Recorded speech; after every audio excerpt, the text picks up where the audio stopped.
Calvin et la morale selon Luther.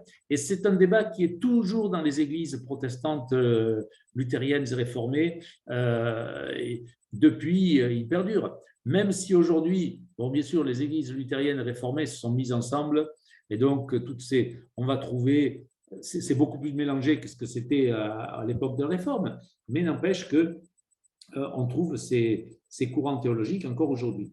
Donc voilà, pour résumer en 2 mots avant d'ouvrir encore le débat et la discussion, on a commencé, et je dis ça au cas où certains seraient arrivés en retard, on a commencé, j'aurais dû écrire un plan sous les yeux, ça aurait été mieux. On a commencé par la question du salut par la grâce, par le moyen de la foi seule, le sola gratia.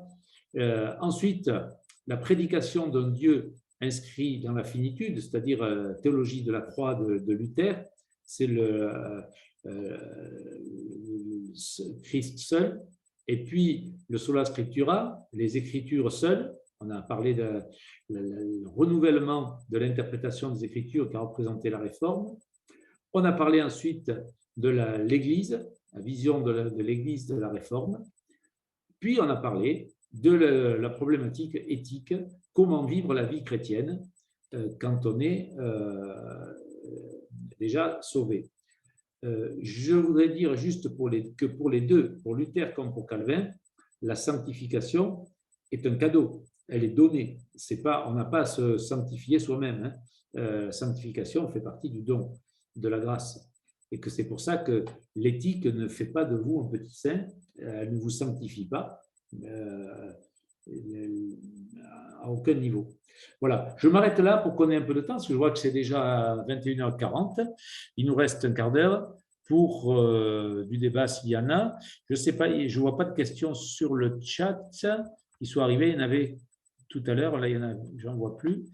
Est-ce qu'il y a des questions? On peut ouvrir le micro pour poser ces questions, hein. Oui, bien entendu, on peut activer les micros. Et puis, si vous voulez la cam, pour qu'on se voie aussi. Et oui, puis, poser, j'aime bien vous voir. Hein. Oui, moi j'ai une question. Vous pouvez ouvrir. Oh, oui, allez-y. Oui. Ok. Voilà, Lola. Oui, bonsoir tout le monde. Bonsoir, pasteur Jean-Luc Blanc. Bonsoir. Oui, moi, ma question, j'aimerais que vous puissiez préciser votre pensée par rapport à la réponse que vous avez donnée à la question sur la possibilité que les croyants des autres religions soient sauvés. Parce qu'il m'a semblé comprendre que vous ouvrez la porte sur le fait que Jésus-Christ ne soit pas le seul et l'unique chemin qui nous mène vers le salut. Est-ce que, voilà, vous pouvez c'est pas du tout être un peu plus dit. précis? Oui, alors, encore une fois, là, je n'essaie pas de dire ma pensée, mais j'essaie de résumer la pensée des réformateurs, de Calvin et de Luther. Et aucun des deux n'aurait dit ça. Aucun des deux aurait dit qu'on peut être sauvé sans Jésus-Christ. Simplement, il me semble que les deux ont ouvert la porte à la possibilité que des gens soient sauvés sans, comment dire, sans être conscient, je ne sais pas comment le dire, sans être conscient que c'est par le Christ, mais c'est par lui quand même. C'est pas quand alors surtout Luther n'aurait jamais dit, je pense que on peut être sauvé hors du Christ. Mais il dit Dieu, mais je ne sais pas tout ce que Dieu fait par le Christ. Le Christ fait peut-être des choses. Je sais que moi, il me parle dans les Écritures, etc. Mais voilà, c'est le Christ peut faire des choses pour d'autres. Je le sais peut-être pas. Calvin, lui, il disait, je l'avais expliqué déjà la dernière fois, je n'ai pas pu tout reprendre cette fois-ci, mais il disait, Dieu, tout Dieu, c'est le mot de Calvin, c'est tout Dieu n'est pas en Christ. C'est-à-dire, en Christ, il nous révèle tout ce que nous avons besoin de savoir, mais il agit certainement ailleurs, de multiples manières, mais que nous ne comprenons pas et que nous ne savons pas, et nous n'avons pas à le savoir. C'est-à-dire, aucun des deux n'a voulu parler à la place de Dieu, et mettre des limites là où la Bible n'en met pas. Et puis, voilà, on ne sait pas tout. Moi, je ne sais pas. Concernant le salut des autres, je n'ai rien à en dire. J'ai à leur annoncer l'Évangile, ça oui, mais j'ignore. Voilà, j'ignore ce qu'il en sera de leur salut. Et il y a là, je crois, un non-savoir indépassable. On ne saura jamais. Alors après, voilà, je sais bien ce que certains vont développer comme conception du salut, mais celle de Luther et Calvin, en tout cas, et des autres réformateurs, était de cet ordre-là. Je ne sais pas si c'est clair. Oui, ça me semble plus ou moins clair. Si je comprends bien, vous, en tant que pasteur chrétien, protestant, je ne sais pas si vous êtes protestant ou catholique, mais vous ne pouvez pas affirmer… J'aurais pas été pasteur dans le EM si j'avais pas été protestant. Donc, vous ne pouvez pas affirmer que toute personne qui ne croit pas en Jésus-Christ ne sera pas sauvée. Vous ne pouvez pas prononcer cette phrase. Si, mais rappelle-toi ce que j'ai dit de la foi. La foi, c'est pas dire je crois que Jésus-Christ a existé. La foi, c'est être transformé de l'intérieur dans une relation au Christ. Et j'aimais la possibilité, mais j'en sais rien, hein, je ne conclus pas, hein, mais j'aimais la possibilité, avec Luther et Calvin, que le Christ puisse intervenir auprès de gens et transformer des gens, comme il m'a transformé moi, qui ne le connaissent pas ou peu. Parce que ça pose la question aussi des croyants de l'Ancien Testament. Hein, et ça pose parce que, et je vous rappelle que par exemple, en ce qui concerne les musulmans, c'est un cas particulier, parce que les musulmans, jusqu'au XVIIe, XVIIIe siècle, on les considérait comme un courant chrétien, comme une église chrétienne dissidente. Les protestants sont mis à considérer les musulmans comme une autre religion qu'après. Il faut savoir ça. À l'époque de Calvin, les musulmans et de Luther, on les considérait comme des hérétiques chrétiens. Et Luther, lui, pensait que les musulmans étaient beaucoup plus près de la vérité que les catholiques. C'est clair. Pour lui, s'il fallait mettre une échelle de valeur, il y aurait eu les protestants qui avaient tout compris presque, les musulmans et les catholiques tout en bas. Hein. Et, alors, ça a changé depuis. Mais il faut voir que le catholicisme a évolué, l'islam a évolué, tout a évolué depuis. Mais la question du salut de ceux que les musulmans reconnaissent Jésus-Christ n'est pas comme nous, quoi. Donc, voilà, c'est une vraie question, mais c'est bien aussi d'une certaine manière qu'on n'ait pas de réponse intellectuelle à apporter, là, hein, qu'on puisse dire, ben, je ne sais pas, ça appartient à Dieu. Et comme je vous ai dit, Calvin lui disait, écoutez, tout Dieu n'est pas en Jésus-Christ. Dieu se révèle par la nature, par toutes sortes de sentiments religieux de l'homme. Dieu peut se révéler d'autres manières. Tout Dieu n'est pas en, il s'est révélé avant Jésus-Christ, donc tout Dieu n'est pas en Christ. Il n'est pas enclos, selon ces termes. Et Luther qui disait, hors de Jésus-Christ, moi, je ne sais pas bien faire la différence entre Dieu et le diable. Voilà. C'est pour dire un peu la même chose, pour dire tous les deux, pour poser un non-savoir indépassable sur un certain nombre de choses. Et moi, je sais que Jésus-Christ nous sauve, mais après, est-ce qu'il en sauve d'autres qui ne le connaissent pas? Moi, je peux sauver des gens qui ne me connaissent pas, enfin pas sauver au sens spirituel, mais je peux tirer quelqu'un, si je vois quelqu'un se noyer, je peux lui tendre la main, le sortir de l'eau et partir. Il ne saura pas que je m'appelle Jean-Luc et il sera quand même sauvé de l'eau. Voilà, mais c'est quand même Jean-Luc qui l'aurait sauvé dans ce cas-là. Tu vois ce que je veux dire? C'est pas parce qu'ils ne savent pas que c'est Christ qui les a sauvés que c'est pas lui qui les a sauvés. D'accord, je comprends. Parce que si j'en dis plus, je fais le contraire de ce que je préconise. Je vais vouloir en dire plus que Jésus-Christ. Donc, non, je ne peux pas en dire plus. Oui, j'ai compris votre réponse. Merci beaucoup. J'ai une deuxième et dernière question et puis je laisse la place aux autres. c'est au sujet de la perte du salut. Ma question se subdivise en deux. Premièrement, je vous ai entendu dire que Luther et Calvin, pour eux, on ne peut pas perdre le salut. Donc, même si on se comporte mal, on ne peut pas perdre le salut. Mais j'aimerais savoir, si vous le savez, la pensée de Luther et Calvin au sujet de ceux qui commettent l'apostasie. Donc, ceux qui nient, ceux qui renoncent à la foi à un moment donné, ils étaient chrétiens, demain ils deviennent musulmans ou demain ils ne reconnaissent plus que Jésus-Christ est Dieu. Et deuxièmement, j'aimerais avoir votre avis personnel sur le passage de Hébreux 6, 4 à 6, qui semble parler, en tout cas l'auteur de l'Épître aux Hébreux semble évoquer dans ces passages la possibilité de perdre le salut. Je vais lire rapidement. Car il est impossible que ceux qui ont été une fois éclairés, qui ont goûté le don céleste, qui ont eu part au Saint-Esprit, qui ont goûté la bonne parole de Dieu et les puissances du siècle à venir, et qui sont tombés, soient encore renouvelés et amenés à la repentance, puisqu'ils crucifient pour leur part le Fils de Dieu et l'exposent à l'ignominie. Donc, j'aimerais savoir comment vous interprétez ces textes. Alors, ce qui est vrai, c'est pas. Moi, je ne vais pas faire une étude biblique sur l'Épître aux Hébreux, mais rappelez que pour Calvin et pour Luther, si vous voulez, je vous dis qu'il y a d'autres courants dans le protestantisme qui vont dans un autre sens, mais pour eux, je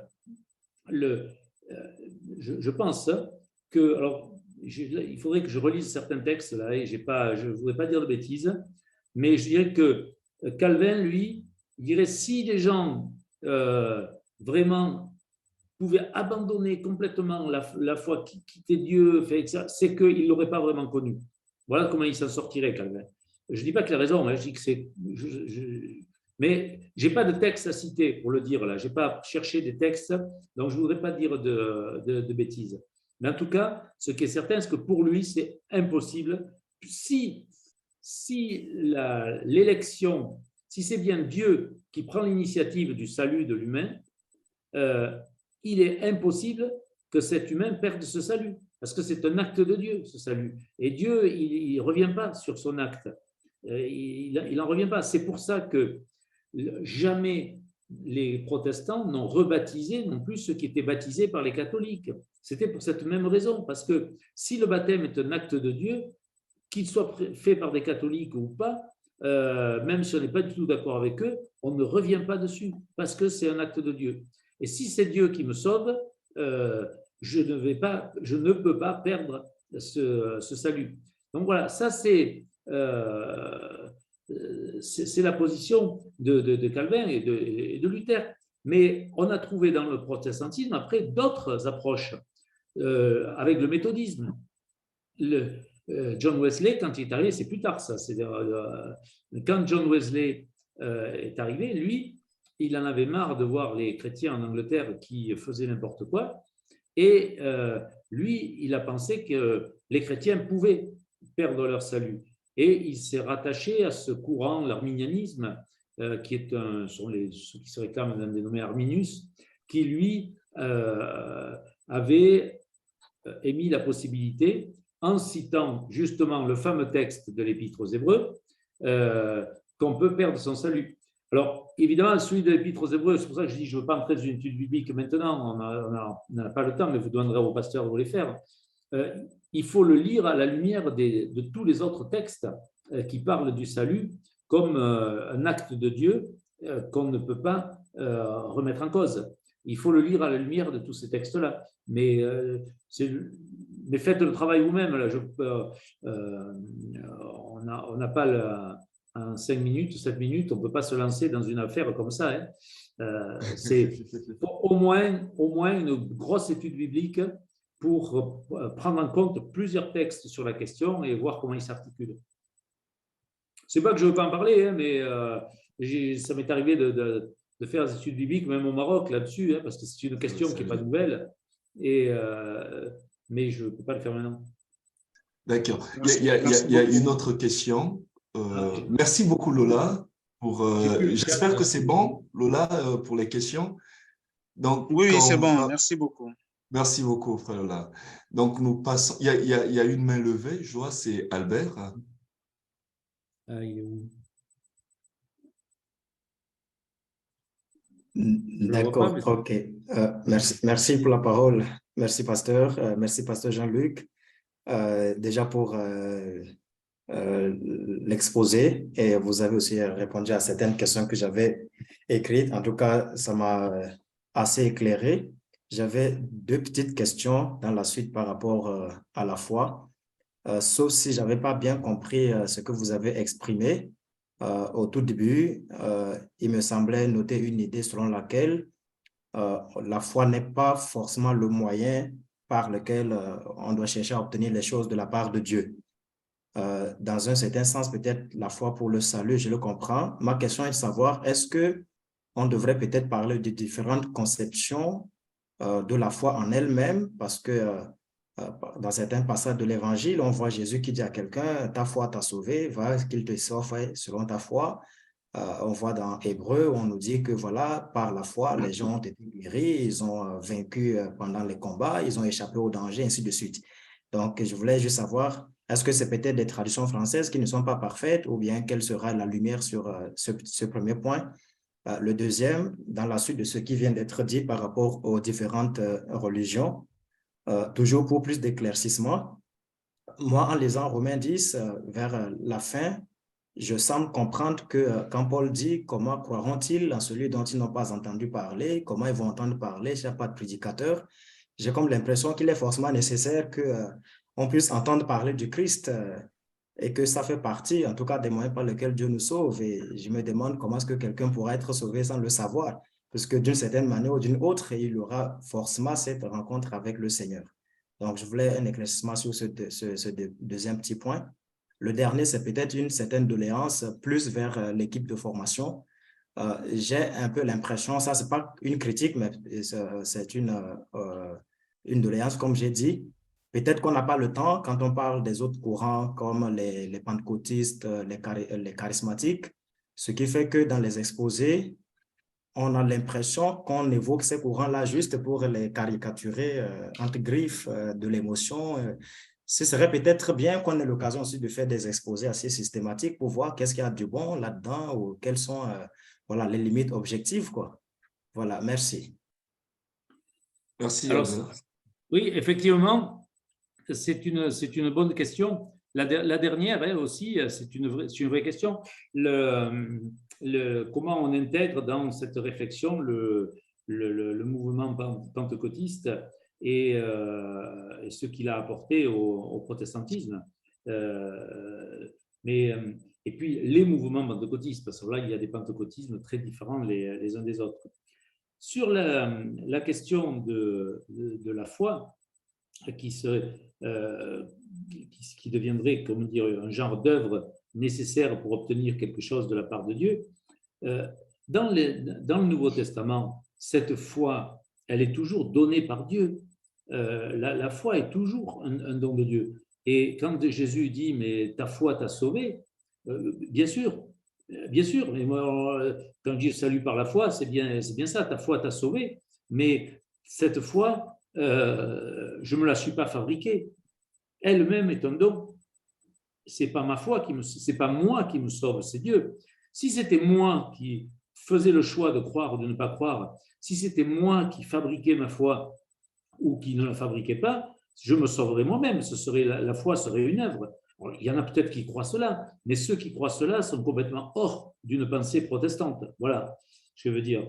Et que la foi par laquelle Dieu nous guérit, nous libère, etc., c'est de cet ordre-là. C'est toujours une grâce, c'est toujours un don. Ou alors, encore une fois, on est ailleurs. On n'est plus dans un système de pensée qu'on peut dire protestant. La deuxième question, mais je sais déjà plus ce que c'était. C'était quoi déjà? Je n'ai pas noté. Juste rappelle-moi un mot. La deuxième, c'est comment entendront-ils, comment oui, vont voilà, la croire-ils en question du lui salut, s'ils n'ont pas oui. entendu parler, Oui, tout ça. mais bien sûr. Mais si je me positionne comme Paul, qui est dans le cadre de l'Église, mon rôle, c'est d'annoncer l'Évangile à tout le monde. Et bien sûr, je n'en sais rien. Encore une fois, il faut bien savoir qu'on est là en parlant de ceux qui sont morts avant Jésus, tous ceux qui ont vécu avant lui, de tous qui ont vécu dans des pays où on n'a jamais entendu parler du christianisme, de tous ceux qui, etc., de tous ceux qui sont dans des courants hérétiques ou qui sont musulmans ou juifs, ou j'en sais rien. Tout cela, on n'a heureusement aucun savoir sur eux. Mais ça n'empêche que la mission que nous avons vis-à-vis d'eux, c'est de leur annoncer l'Évangile. C'est ce que Dieu nous demande. Maintenant, après, le résultat de cette annonce de l'Évangile ne nous appartient pas. Mais ce qui nous appartient, c'est d'annoncer l'Évangile. Et c'est pour ça que Paul motive les Romains pour qu'ils annoncent l'Évangile autour d'eux. Faites connaître cet Évangile. Mais cet Évangile qui est bonne nouvelle, qui ne condamne pas les gens, mais qui leur fait connaître la bonne nouvelle du salut gratuit par grâce. Voilà. Mais bon, je sais que sur chaque point, il faudrait une beaucoup plus longue réponse, et beaucoup plus fine, mais c'est 21h59, il ne nous reste plus qu'une minute, donc voilà. D'accord. Merci, frère Albert, et puis merci pour le clin d'œil, votre dernier point, la doléance, telle que vous l'aviez indiqué. Oui, c'est vrai que ça vaut la peine d'étudier ces courants, mais c'est vachement complexe à étudier, parce qu'il y a des multiplicités de courants et d'influences, mais et qu'on n'a pas la distance de l'histoire qu'on a avec la Réforme, par exemple. La Réforme, on voit ce qui a perduré et ce qui n'a pas perduré depuis la Réforme. Tandis qu'avec le pentecôtisme, aujourd'hui, on est en plein dedans, on ne sait pas ce qui va rester ou pas rester après. Ça aide pas. Mais il y a de très bonnes études qui sont faites, en particulier au Congo-Kinshasa en ce moment, par des théologiens, des anthropologues et tout là-dessus. Ça vaudrait la peine de se pencher là-dessus un jour. Merci beaucoup. Je pense que c'est entendu. Alors, Pasteur Jean-Luc Blanc, il y avait quelques petites questions, mais je pense qu'on va… Alors, je ne sais pas si dans le chat, il y a encore quelques questions, sinon on va tirer la conclusion. On va finir par là. Alors, il est 22h. Est-ce qu'il y a encore quelques questions? Non? Alors, donc, si on n'a pas, je ne sais pas si vous aviez répondu à tout ça. S'il n'y en a pas, je rappelle que le pasteur Jean-Luc, en tout cas, quand vous aurez eu le temps, quand vous auriez peut-être fini de revoir les notes que vous nous envoyez. Il faut que je revoie, parce que là, les notes que j'avais aujourd'hui en particulier, je ne peux pas les envoyer comme ça. Ce serait difficilement compréhensible. Je parlais de la validation, que vous nous envoyez un sujet, un petit sujet qui servira de validation. Donc, je fais comme la dernière fois, un sujet, un seul, c'est ça? Oui. Ou plusieurs, bon, ça dépendra de vous. C'est toi qui me dis. Vous pourriez nous orienter aussi des sujets au choix ou un seul sujet. Effectivement, généralement, ce que les gens font, c'est ce que généralement nous faisons, c'est des résumés. C'est-à-dire, nous faisons revisiter le cours et puis, bon, ils en font un résumé. Mais un sujet orienté, ça nous aidera aussi, un sujet peut-être qui résumera tout le cours. Mais là aussi, c'est vous qui voyez. D'accord. Voilà, donc… Je te l'envoie par mail ou par WhatsApp incessamment sous peu. D'accord, super. Ok, donc nous vous disons merci pour ce parcours. Je rappelle que c'est la dernière séance, c'est ça? Oui. Ah, waouh, il y a eu tellement de choses à voir, à découvrir, l'histoire à parcourir, ces pensées théologiques et voilà, toutes ces crises qu'il y a eu dans l'histoire. Mais surtout retenir la pensée de Calvin, parce que comme on est issu en même temps de de cette pensée, de ce courant. C'est très important pour nous et très intéressant pour l'Église. Voilà, donc nous vous disons merci. Je ne sais pas si vous aviez quelque chose à dire à la fin. Voilà, on vous a Non, j'ai rien de fatigué. plus à dire. Sinon, merci aussi. C'était agréable pour moi d'être avec vous, même si ce serait quand même vachement mieux de le faire en live comme on le faisait avant. Mais tant pis, hein, comme on ne peut pas, on le fait comme ça. Hein. Oui, c'est vrai que ça aurait été mieux pour… Enfin, ça doit rappeler la Forbicette. Oui. Alors, je ne sais pas si le pasteur Jean-Marie est là. Généralement, c'est le pasteur Jean-Marie ou le frère Pierre Admis. Un petit mot pour… bon, c'est le protocole pour dire merci. Alors, je ne sais pas qui a… Ah, le pasteur Jean-Marie, oui. C'est le pasteur Jean-Marie qui ouvre le micro. Je suis Pasteur là. Hein. Jean-Marie, J'espère un que je me petit fais mot pour entendre. l'Église. Et tu as toujours pas ton image. Faut dire merci au Je- pasteur Jean-Luc Blanc. 3 séances quand même, 3 heures, 9 heures, hein, c'est chaud. Ah ouais, c'est beaucoup. Hein. Ah, je suis là, pasteur Girov. Hein, je suis là. Est-ce que je me fais ok, entendre? pasteur Jean-Marie. Voilà. En tout cas, nous ne pouvons que vous remercier encore, pasteur Jean-Luc, hein, pour tous ces enseignements que vous nous avez apportés pendant les 3 séances, qui nous ont ouvert beaucoup de lumière sur un peu la compréhension du protestantisme.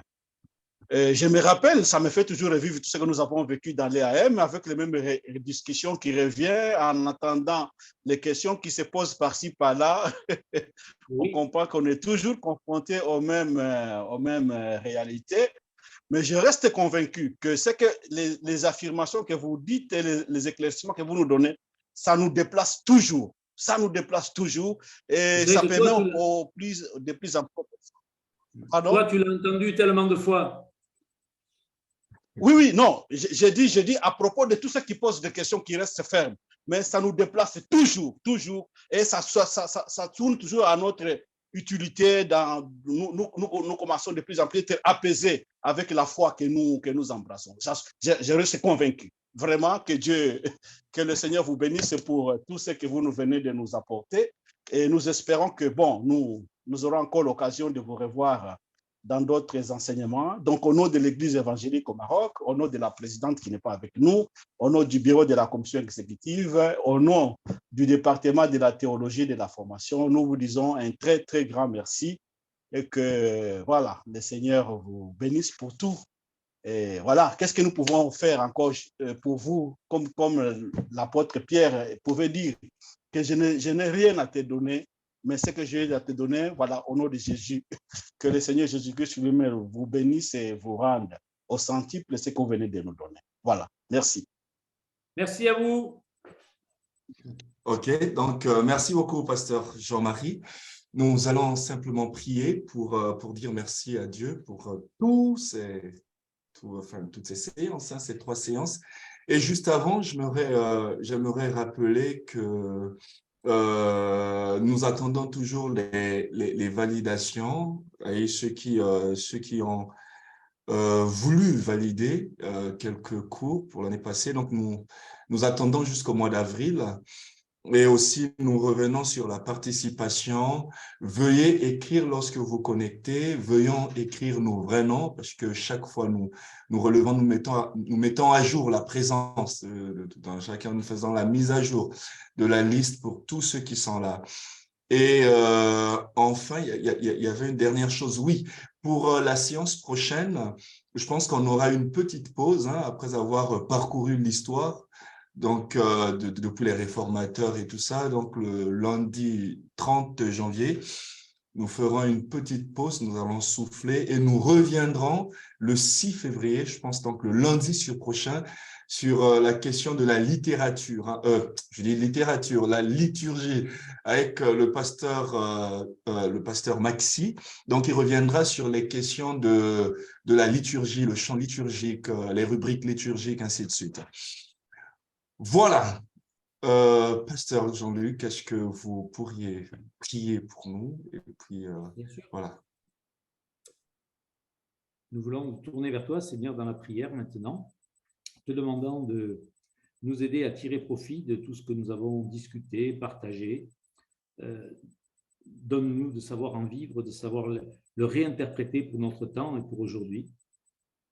Je veux te prier pour cette église du Maroc, cette église que nous aimons beaucoup. Je veux te demander de l'accompagner, de la conduire dans cette tâche de témoignage dans ce pays et aussi de diriger ses responsables de façon à ce qu'ils puissent continuer à l'enseigner et à organiser l'enseignement dans cette église comme ils le font. Merci pour ce témoignage et merci d'être avec nous et d'être avec cette église depuis si longtemps. Au nom de Jésus, Amen. Amen. Merci beaucoup, Pasteur Jean-Luc Blanc. Ce qui est sûr, l'année prochaine, nous reviendrons. Hein. Vous recevrez toujours un mail au mois de juillet, comme d'habitude. Donc, ça sera la dernière année, l'année prochaine. Et peut-être que nous vous aurons en présentiel. Hein. On pourrait bien organiser. Ça serait bien. Ouais.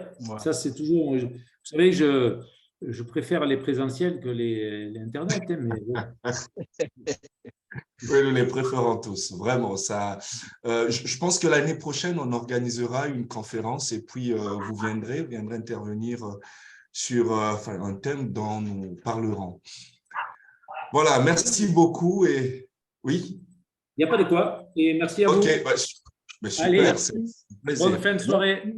Merci donc, à très bientôt. Nous mettons nos cas, nous nous saluons. Voilà. Merci, Pasteur Jean-Luc. Merci. Donc, je vois tout le monde, hein, Maman de la Lune, je vois le pasteur Camille qui est là aussi. Ouais, on voit Je vois tout le monde. Est-ce qu'on peut mettre nos cams? Frère Lola, frère Albert. Je ne l'ai pas vu, Allez. Camille. Ah, il est là. Oui. Ah, le pasteur Camille est là, je pense. Oui, je suis là. Bonsoir, Jean-Luc. Voilà, salut, Camille. Je vois Sabine aussi.